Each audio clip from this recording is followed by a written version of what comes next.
Bem-vindos a mais uma edição de Sexualidades, Afetos e Máscaras.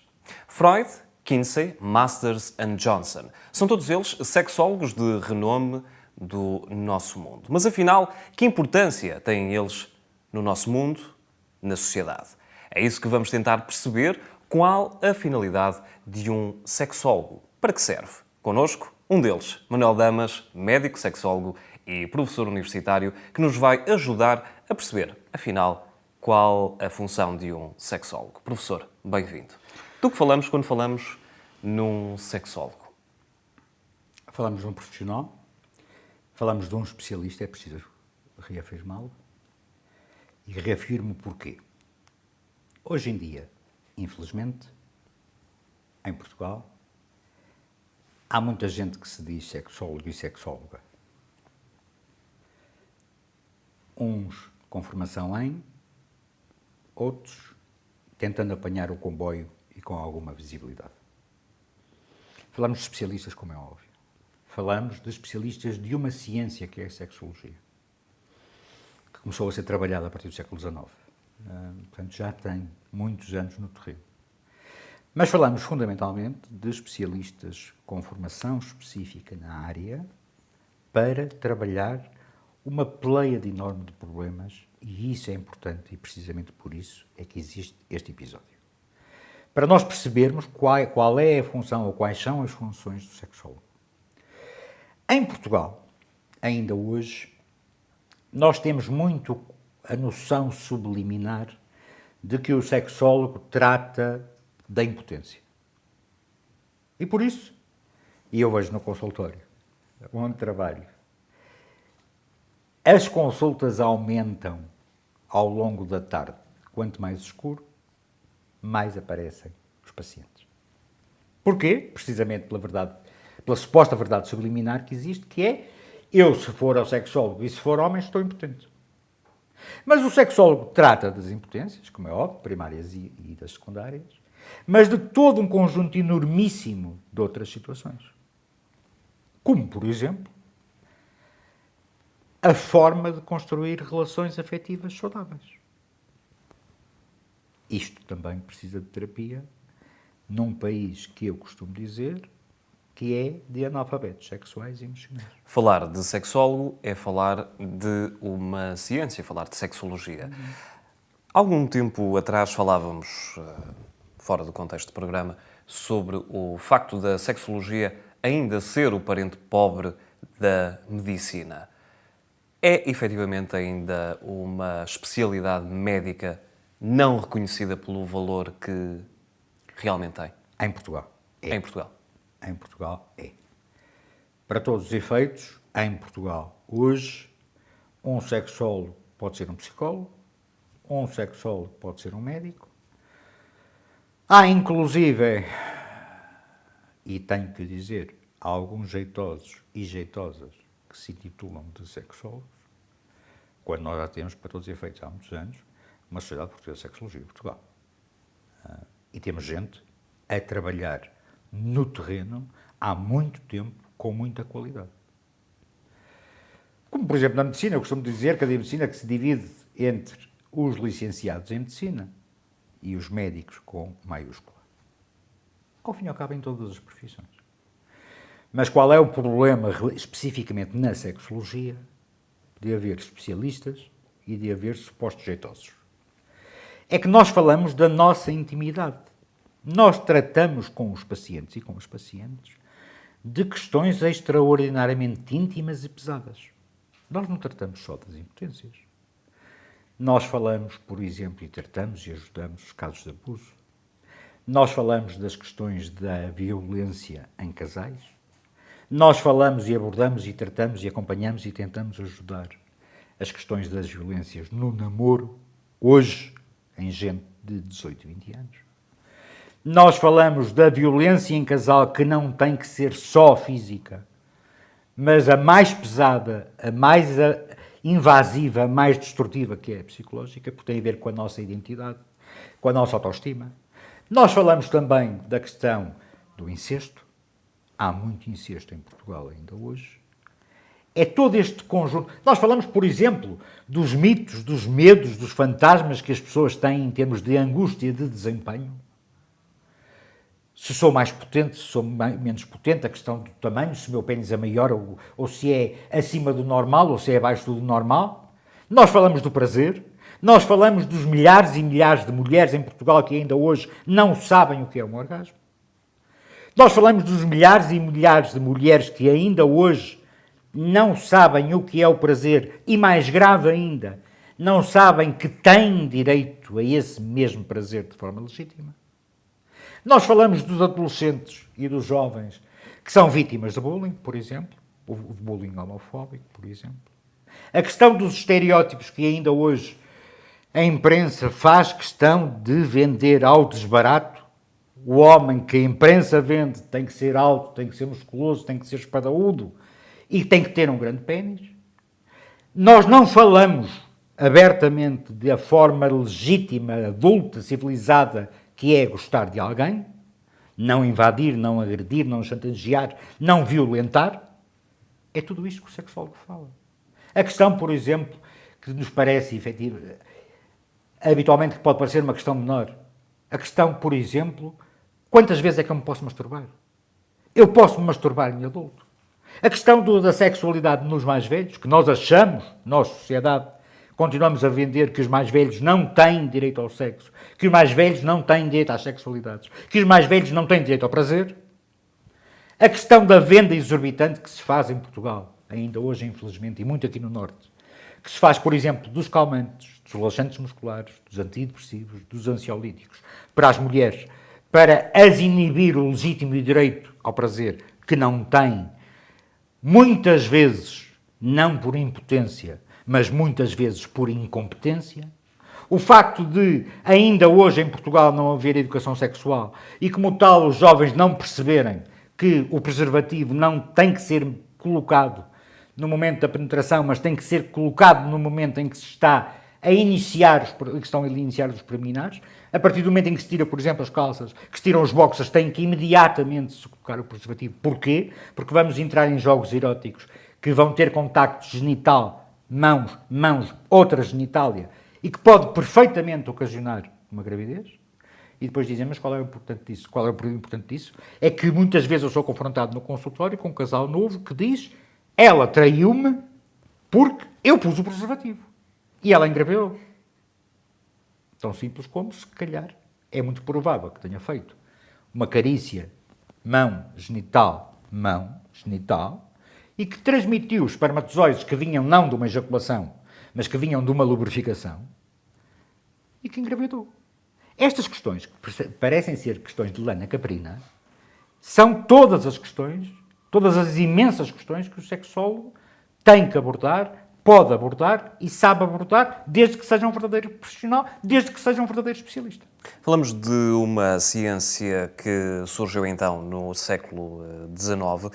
Perguntava-lhe, efetivamente, quando falamos aqui de nomes como Freud, como Kinsey, também Masters and Johnson, falamos de figuras que foram, de facto, os grandes motores da sexologia. Como é que olha para a sexologia? Claro, naturalmente teve a oportunidade de estudar essas questões, mas como olha para a sexologia feita nessa altura e a sexologia que é feita pelos bons profissionais na atualidade? Com muito trabalho e com muita investigação. Eu raramente digo isto, mas se calhar é a altura de o dizer. Avançamos muito desde então? Alguma coisa. Em Portugal, ainda pouco. Relativamente pouco. Mas isto obriga a um enormíssimo trabalho de anos académico, de investigação, de consultas no terreno. A título de exemplo, se é que eu sou exemplo para alguém, eu fiz investigação de 1 ano nos Estados Unidos, eu fiz investigação de 2 anos em Espanha, eu fiz investigação de 1 ano em França. Eu não nasci com as competências do que é o sexólogo. Ou fazer sexologia a sério, porque eu ainda sou, e tenho muito orgulho nisso, ainda sou daqueles profissionais que se preocupa muito com o exercício da sua profissão. Pelo meu nome, como estou a construir durante muitos anos, e principalmente pela minha própria consciência profissional. Agora, claro que há muito ruído no terreno. Eu, quando ouço um dono de uma discoteca da noite, aqui do Norte, a supostamente emitir pareceres que eu defino enquanto profissional, enquanto especialista, enquanto professor universitário, como postas de pescada, obviamente que isto cria muito ruído. Eu, quando vejo na televisão gente supostamente adotar de forma adulterada o título de sexólogo ou sexóloga e a dizerem verdadeiras enormidades, a cometerem atos de crime, e eu chamo crime, a supostamente vender algo de forma totalmente errada, quando falamos de afetividade e de intimidade, isto é criminoso. Eu estou-me a lembrar, por exemplo, de uma suposta sexóloga, com cujas declarações eu fui confrontado numa entrevista de uma rádio pública, em que ensinava, em televisão, como é que se distinguia o homem fiel do homem infiel. E dizia ela, do alto de uma suposta ciência, dizia ela que bastava mergulhar os testículos numa bacia de água e se eles flutuassem ou não flutuassem, percebia-se se tinha havido fidelidade ou não, se estavam cheios ou estavam vazios. Isto é grotesco. Esta mulher, tenho que o dizer, não vou dizer o nome óbvio, porque defendo também a ética, esta mulher, no mínimo, tinha que estar presa. Porque é impensável vender numa televisão para a população que não sabe, porque não tem que saber, porque não tem formação na área, ouvir uma mulher que se intitula de suposta especialista ensinar que a fidelidade em casal se mede com os testículos na água. Ou um outro suposto sexólogo, também com alguma visibilidade, que dizia, cheio e eu vou-me atrever a ser um bocadinho grotesco, cheio de uma estúpida suposta vaidade, a dizer que o facto de um jovem com 28 anos ser ainda virgem por opção, dizia ele, do alto da sua estupidez, que aquilo que era criminoso, que aquilo que era doentio, que aquilo que era um crime de saúde pública.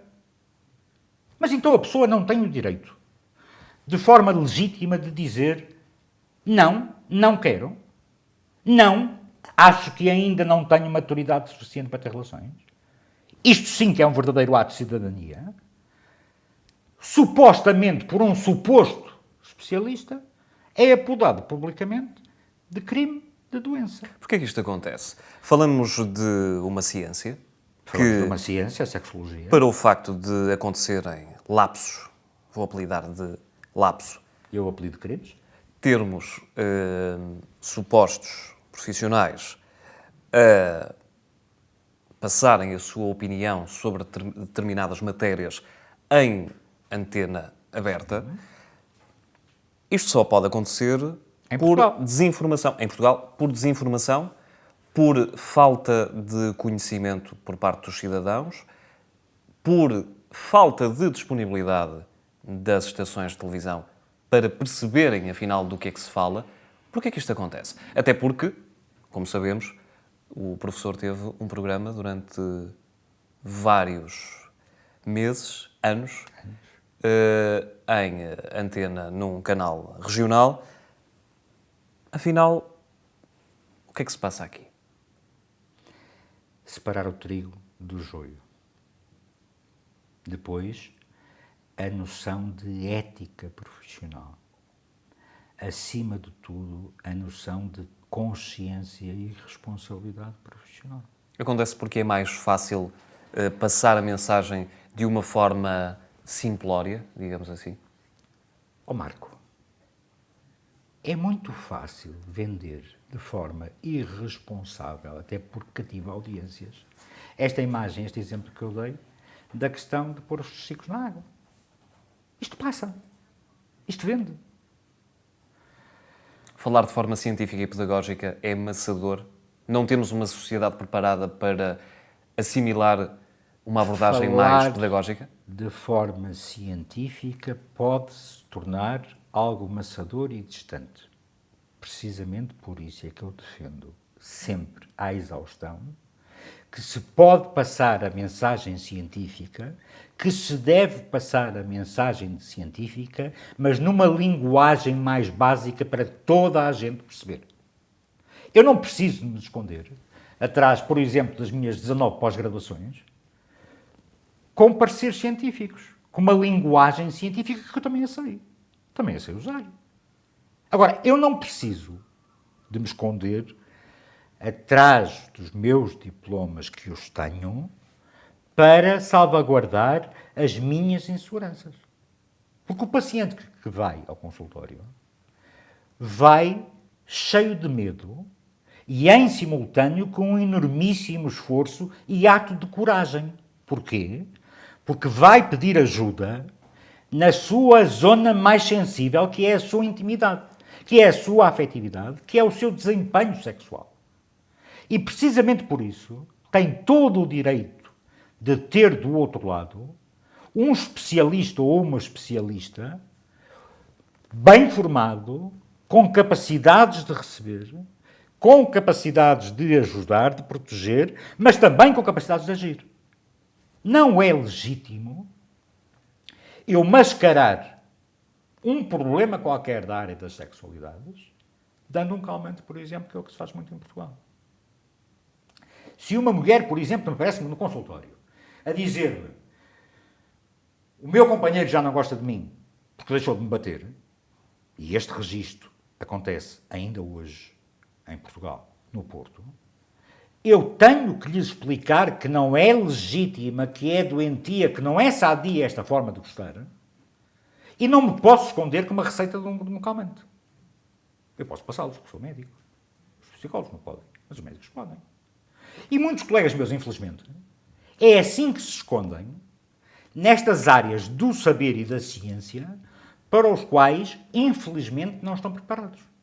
Eu continuo a dizer, e vou ter que o dizer hoje uma vez mais, como é que é compreensível que a Faculdade de Medicina do Porto, onde eu tirei o meu curso e onde fiz a especialidade, e que é considerada legitimamente a melhor faculdade de medicina do país e uma das melhores da Europa, como é que é legítimo, em simultâneo, que não haja para médicos uma disciplina que seja de educação sexual?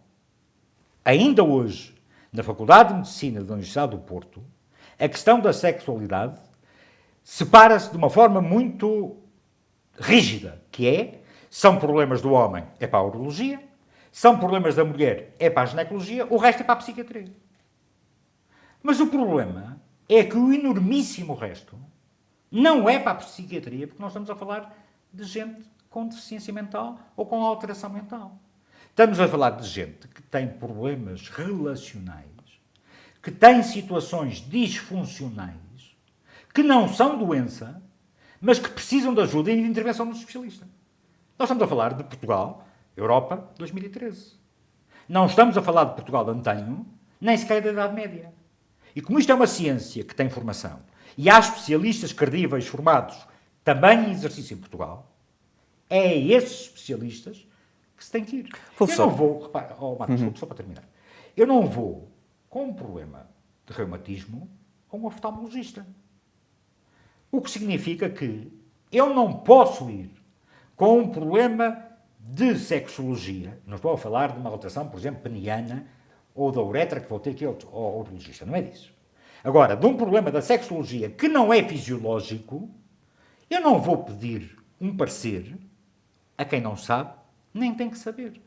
É a mesma coisa que eu ir com um problema gástrico a um tipo de oftalmologia, por exemplo. Assumamos, uma vez por todas, que a sexologia em Portugal existe e, felizmente, já tem muito boa gente a trabalhar, com muita credibilidade e com muita qualidade.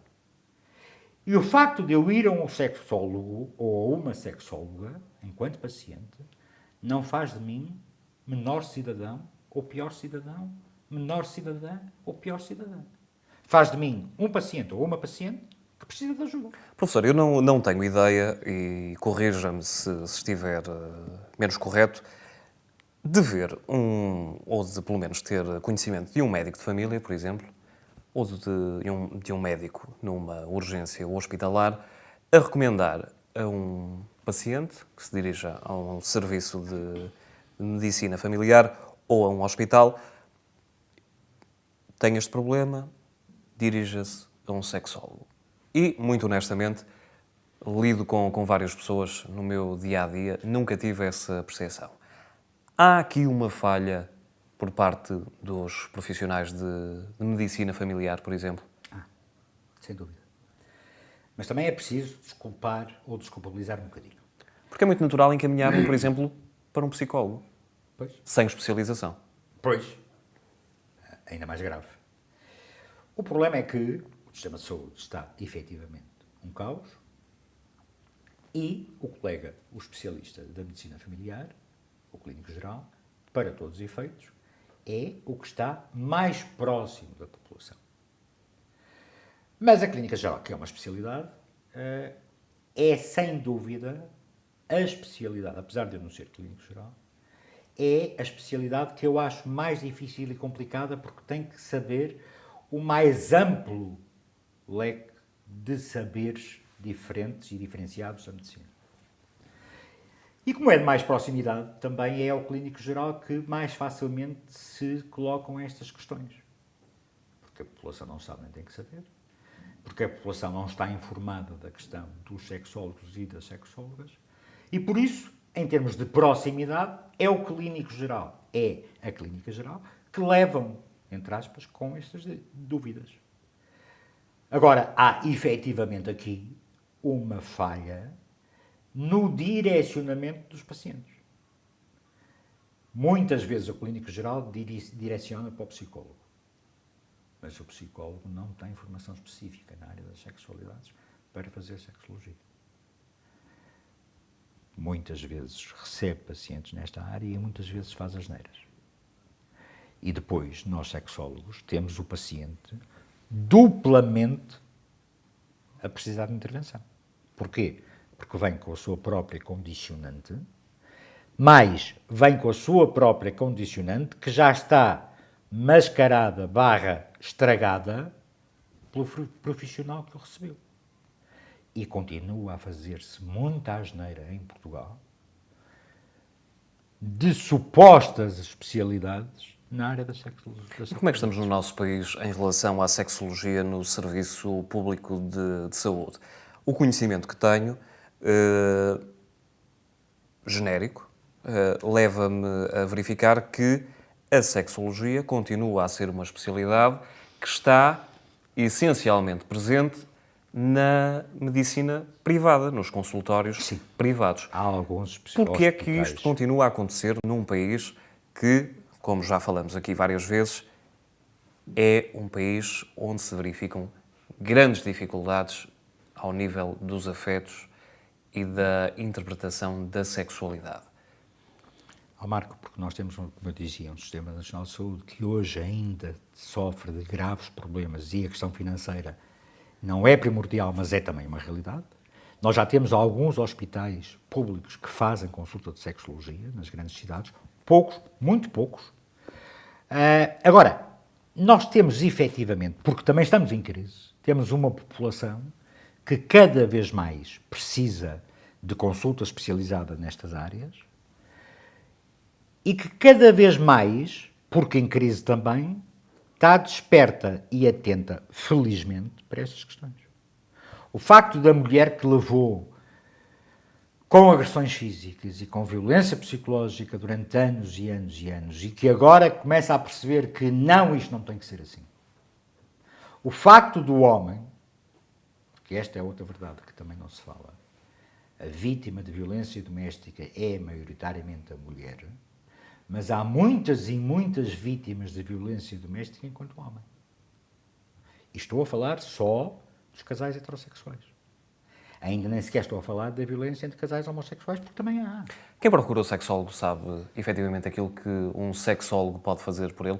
Ou as pessoas quando chegam ao seu consultório, por exemplo, porque é o exemplo que tenho mais próximo neste momento, como é que encaram a consulta? Sabem efetivamente aquilo que um sexólogo pode fazer por ele ou por ela? Não. A grande maioria das vezes, quando me chegam ao consultório, já vem quase como se fosse um caso terminal. Não patologia oncológica, como é óbvio, mas quando eu digo terminal, falo de casos, por exemplo, de abuso sexual com 30 e 40 anos de existência. Falo de casos com disfunções de desempenho, não estou a falar de impotência, mas estou a falar de disfunções, alterações da ereção, por exemplo, já com 20 e com 30 anos de história. Falo com dificuldades, por exemplo, na mulher, por dificuldade de atingir o orgasmo, já com 20, 30 anos de história. Mulheres que me dizem, eu nunca atingi o orgasmo e tenho 50 anos de idade. Falo, por exemplo, de mulheres que me dizem, eu tenho no BI 50 anos, 55, 40 anos, não sei o que é prazer, nunca me souberam proporcionar o prazer, nunca soube atingir o prazer. Mas isto tem a ver também, e é preciso dizê-lo, com uma outra guerra que eu há mais de 20 anos ando a batalhar, a questão da educação sexual em Portugal. A questão da educação sexual em Portugal não resolveria tudo, como é óbvio, mas resolveria muitas questões. Aquelas perguntas assassinas que ainda hoje me põem, que eu já falei aqui, a questão do posso engravidar se uso uma casa de banho pública, a questão de como é que eu engravidei se eu pus o preservativo imediatamente antes da penetração, a questão de ela não atingiu o orgasmo porque não gemeu, não chorou, não riu, não gritou, não subiu, a questão de o adolescente, por exemplo, ou o jovem que diz eu só consigo estar 10 minutos e depois ejaculo, eu sou um ejaculador precoce, eu venho-me demasiado depressa. A questão do adolescente que toca aí até me poderia levar a pedir-lhe uma breve opinião sobre aquilo que falávamos no fecho do último programa, que é o seguinte. No caso da homossexualidade, das homossexualidades, há muita gente que refere ou que questiona se numa determinada faixa etária, até porque hoje em dia é muito mais fácil que os cidadãos homossexuais tenham algum à vontade em demonstrar a sua homossexualidade, que, por exemplo, numa faixa etária 14, 15, 16 anos, não passe de uma moda. De que forma é que o sexólogo pode ter um papel interventivo na descoberta, no processo de autoconhecimento e na certeza da sexualidade do consulente? Passa por aí, como é lógico. Eu tenho alguns pacientes que me vêm com essa questão. Olha, eu tive 3 ou 4 sessões de masturbação com rapazes, com amigos meus, eu sou homossexual por causa disso. Ou, por exemplo, o casal heterossexual em que a mulher, por acaso, numa relação sexual, aproximou as mãos das nádegas e, por acaso ou não, introduziu o dedo no ânus do companheiro e ele sentiu prazer. E veio-me perguntar, eu serei homossexual por causa disso? Repara a quantidade de ruído. Neste caso, por exemplo, nós estamos a falar de um ânus que tem próximo uma próstata, que é enormemente irrigada, que transmite enormes sensações prazerosas e que, obviamente, ao toque, gera prazer. Isto não significa, não é sinónimo de homossexualidade. O facto, por exemplo, eu lembro-me que há uns anos atrás, no exame retal, ao introduzir os dedos e tocar na próstata de um paciente, ele ejaculou. E ficou em choque, envergonhado, ficou a pensar, será que eu sou gay? Será que o especialista, que era eu, ele vai pensar que eu sou gay? Enfim, foi um conjunto de conflitos que se gerou naquela cabeça, por desinformação, apenas porque num exame médico, num toque retal que tocou a próstata, houve uma legítima e fisiológica ejaculação. Um outro caso, por exemplo, a questão das vítimas de violência ou de abuso sexual. As vítimas de violação. Em que se é extraordinariamente complicado gerir um ato de violação, torna-se muitíssimo mais complicado quando a vítima é mulher, o facto de ela me dizer: eu fui violada, por exemplo, eu fui vítima de violação e atingi o orgasmo.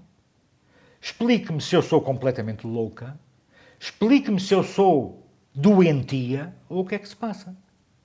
E estamos a falar de um ato de violação, que é dos crimes mais obscenos e abjetos, mas em que a mulher foi vítima de uma violação e em simultâneo de um orgasmo. Porquê? Porque houve fricção de mucosas e, obviamente, que o pênis ou o dedo ou um qualquer objeto tocou ou no ponto G, no ponto G da vagina, ou no clitóris, e a fricção mecânica gerou um orgasmo. Mas para a vítima, se a situação de saber gerir o que é vítima é de extraordinária complicação, muitíssimo mais complicado é uma vítima que foi abusada, que foi violentada, que foi agredida, que foi invadida e que ainda por cima tem uma sensação de prazer.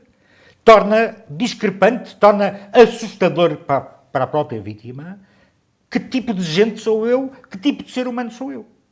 E isto também trata a sexologia.